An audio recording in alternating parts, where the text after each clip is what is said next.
Okay, so the first graph you can see here is talking about from the version 1.1 standards. So it talks about the simple yes/no question: do you have a documented process for the standard, and does it align with the HQCC standard? So you can see that around July, September, we had on average around about 6 standards that facilities were saying yes, that they have a process that aligns with, and that's improved markedly up to around 8.5 or so in the second last round of reporting.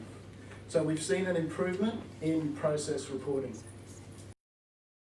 So this graph has a few sections, but if you look at, for the moment, at the bottom, which is overall, what we've got is a number of different bars on this graph which show the monitoring capability that facilities have. So what ability do they have to provide information for themselves and to the HQCC about the implementation of the standard.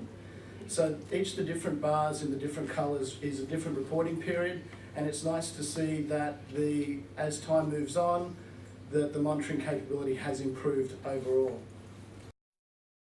So the first one is we've reduced the reporting requirements by almost half. We've heard what a lot of people have been saying and what's been echoed here today, that some of the reporting requirements have been difficult for you and are starting to take people away from the quality improvement. That wasn't what we want to do, so we've reduced the reporting requirements where we can. We've introduced this reporting requirements is this concept of measures, which is usually a numeric rate which is used to assess your performance. So each of the data items is tied to a specific measure. The data items themselves are the actual questions. We've had a few questions already, and one of those is about we want one set of responses for the 12-month period. So we understand in a 12-month period you might be doing a series of audits, or you might have a series of information, but for our reporting purposes we want to keep that as simple as possible, so it'll be one set. So if you've got a couple of things, just conglomerate that into one thing. So all of the measures have been specifically designed to assess a specific part of compliance of the standards. So the yes/no questions talk about have you got a process, whereas the numeric rates talk about how well do you implement that process. So to get right down to what will the start reporting website look like, we'll be asking just the data items, but keep in mind that we will be turning those data items into a measure and calculating that for you. So what we've got is we're accepting hospital-based sample audits. And so within that, we want you to be aware that it's both the size and the makeup of that sample that's important. We've got some recommendations about the sample size in the reporting guide. And we've put together these recommendations based on some statistical analysis so that if you produce a sample audit of about that size and there is a real difference there, then you'll find that this sample size will be enough to spot it. There is to say these 3 questions follow a pattern. Do you have a process that has covered all criteria of the standard? Have you analysed the data, and have you then, from that analysis of the data, have you implemented any quality improvements associated with the standard? Talking about the first one is about a rate of the significant risks which have an active action plan. So this is a new indicator that we've added in, and so for this purpose we're talking about significant risks are those risks that you've identified and documented locally which have a high or extreme risk that you have locally assigned to that. And within that, so that will be the denominator, and the numerator for that measure will be the number of these significant risks which have an active action plan. Okay, I'll talk next about credentialing, and you'll have heard Cheryl talking about this earlier. We're upping the game on credentialing, we're increased reporting. And most of the other standards, you're going to hear me talking about reduced reporting. Within credentialing, we've added some numeric measures. So there were no numeric measures before, but there are now. So it's focused, but what we're looking at as well is the number of eligible medical practitioners with credentials and a defined and documented scope of clinical practice at the local facility. So we're asking a specific targeted question about the number of eligible medical practitioners who have had a temporary or interim scope of practice, and then of those that have had consecutive terms of temporary or interim scope of clinical practice, because this is one area we've identified of specific risks. So that's something that So moving on to complaints management, you'll find that's relatively similar. We've had two additions we're making. So we're continuing the simple questions about the number of complaints and the number that you've received and closed and that have been open for longer than your specific policy. But we're adding in questions about complainant satisfaction. Okay, so within the review of hospital-related deaths, this is one of the stands where I can talk about a lot of questions have been removed. So we've removed the duplication of counts of deaths and counts of reviews by the community and by the hospital. So within the management of acute myocardial infarction standard, we're refocusing, it's generally very similar to what it was, but we're refocusing on the discharge and transfer plans.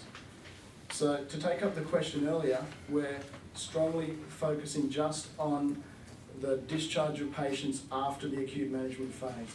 And so I understand that is a bit of difference from what it was before. We're still interested, and it's still important that patients during the acute management phase have the appropriate medication, the appropriate clinical care, but this specific standard is based on evidence that talks about after discharge. At this point, I'd like to talk about contraindications and referral. We've had some questions about this, and some of this applies to some of the other standards. We are aware that with a lot of these rates and these measures, 100% is not ever going to happen. In the clinical world, specific patients will have a contraindication to aspirin or beta blockers, etc. We're fully aware of that, and however, we're not taking away that question because it's still an important question to ask, but what it requires is specific interpretation, careful interpretation by you and careful interpretation by us. The risk of venous thromboembolism. I've got a little summary here that says simplify and add medical patients. Adding medical patients, that's easy, isn't it? It's not. It's not. We understand that.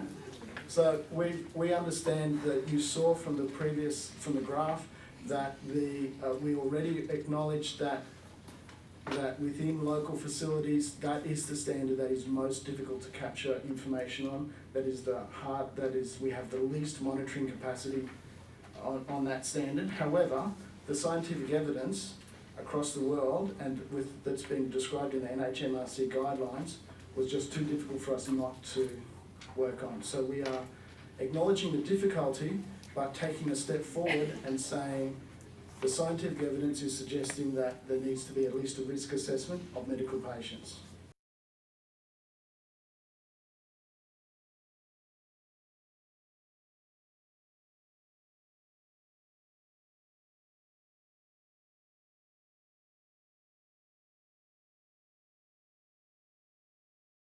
We need information that we use for context and for comparisons over time. So we want information about the number of separations, the number of occupied bed days, and we're adding in some information. We want the number of weighted separations. Now, why do we want that information? It's actually to help us target our reporting. So that if we can look at facilities' weighted separations and turn them into peer groups, we can then make more sensible ways to say, right, people in this peer group can report about this standard and people in this peer group don't need to report about that standard. So we want to get some more concise information. On actual reporting. So you'll be aware that we have the START website, the Standards Reporting Tool website. There's been some changes recently that you'll be aware of. The primary reason for changing that was to introduce the interactive forms. So those of you who've used it will have seen that, for example, within the review of death standard, if people answer they've had no deaths, then all these other questions just disappear and you get more quickly to the end of the standard. So that's one of the things we can do with the new website. Where to from here? What's our primary message? I suppose it's about supporting the implementation of the standards.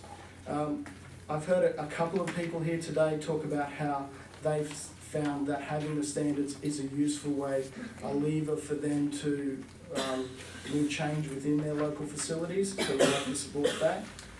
We'd like you guys to support local collection of data. We realise it's difficult, but it's about providing you with the information so that you're comfortable, that you know that the standards are being implemented in your facilities, and that we can then have some confidence that the standards are being implemented appropriately across Queensland.